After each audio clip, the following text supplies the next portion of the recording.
The first. Dear Diary, entry number 1, July 14th, 12:57 a.m. No, what am I doing? Nobody writes to a diary these days. How about Dear Journal, number 1, July 14th, 12:59 a.m. Alright, but now it's too tacky, like really? A Dear Journal? You're not my significant other. The only one fit for that role is my one and only love. You can do this. Journal entry, number 1, July 14th, 1:04 a.m. To my beloved. Could not ask for a better date. At first, I was quite nervous. I couldn't really think of something for us to do. I've racked my brain over and over trying to find something, but it never quite felt right. Going out to the park? Too bright. Watch Netflix and snuggle? Too loud. Watch a movie? Too common. Bowling? Too crowded. At least I knew that since you were older, you'd think of something nice, and I have to say, a romantic boat ride was just perfect. I was really glad to see you chose a clean white boat, but with well-cushioned velvet red seats. The weather was truly amazing, quiet and serene, with the moonlight shining upon us ever so gently.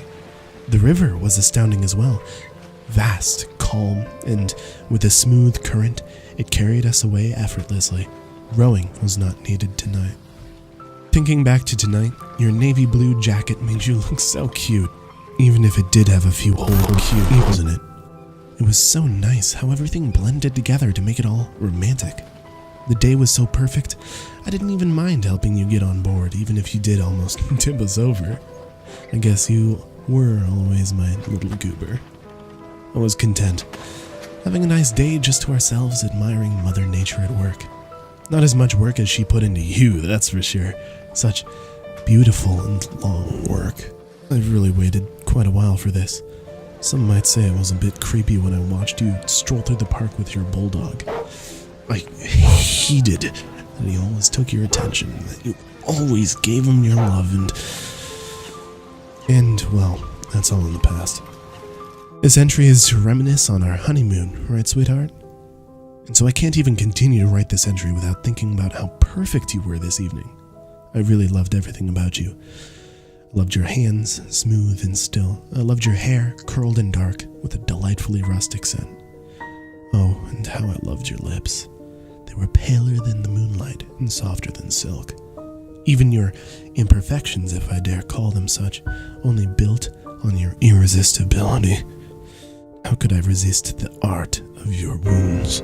I loved the feel of your caved-in hollow chest, loved the small rampant scratches etched on your left thigh from the struggle, to the lacerations on your shoulder when you tried to escape from my love. Loved the burn on your right palm from when you touched the oven falling down, loved the frozen stare of panic imbued in your still open eyes, as if I could still hear the unvoiced scream still trapped within your exposed vocal cords, clear within my eardrums.